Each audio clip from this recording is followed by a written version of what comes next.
Assalamu alaikum and welcome back to the Lost Islamic History podcast. Today we're going to talk about one of the most amazing, wonderful, beneficial, and important inventions of all time.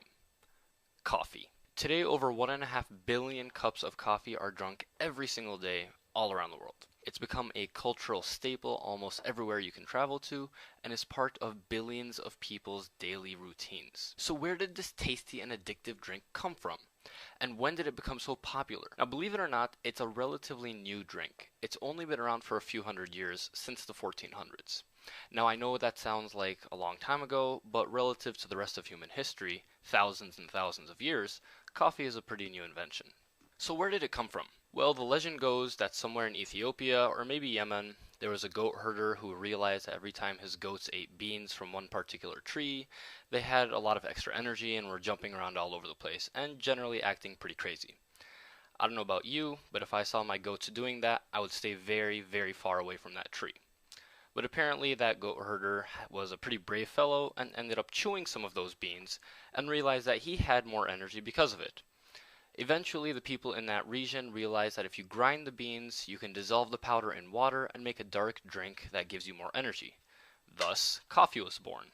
Now, that story may or may not be true, but what's important is that during the 1400s, this new drink began to be pretty popular in Yemen. They called it qahwa, based on the Arabic root word qaha, which means having no appetite, because this drink tended to dull one's desire for more food.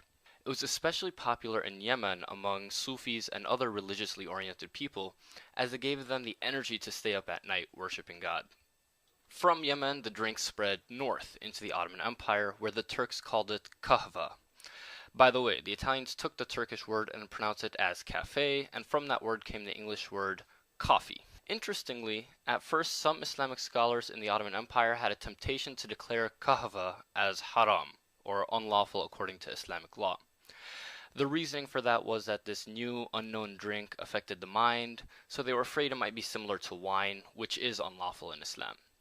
In any case, that ban didn't last long, because during the reign of Sultan Suleiman Qalanuni, also known as the Magnificent in the West, the highest religious authority of the empire, the Grand Mufti Abu Saud Effendi, analyzed the drink and realized there is no legal basis in Islam to declare it unlawful, so the consumption of coffee was allowed again in the empire.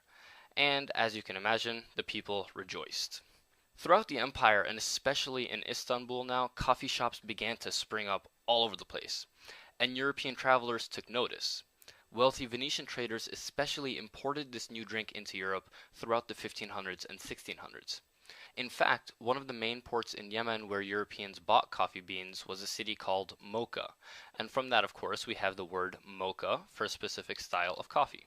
Now, the Europeans also went through a religious legal issue with coffee. The Catholic authorities were tempted to declare the drink as unlawful, especially since it was a quote-unquote Muslim drink.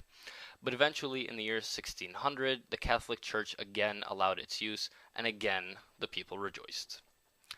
Now, probably the most important impact of coffee in history was the fact that it helped pull Europe into the Renaissance and Enlightenment eras.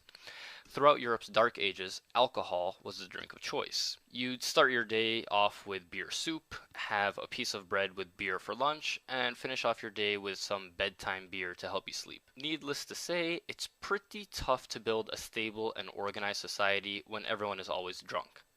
When coffee was introduced, people began to drink that instead. And coffee has the exact opposite effect of alcohol. It makes people more alert, makes them think more clearly, and keeps them awake.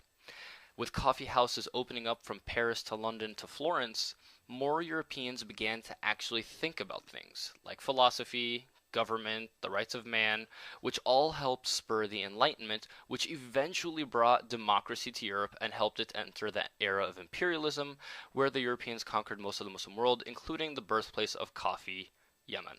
Isn't that ironic? Well, there you have it, the story of coffee from obscure goat herders to European Enlightenment to imperialism. I hope you enjoyed this episode of the Lost Islamic History podcast, and we'll see you next time. Salam.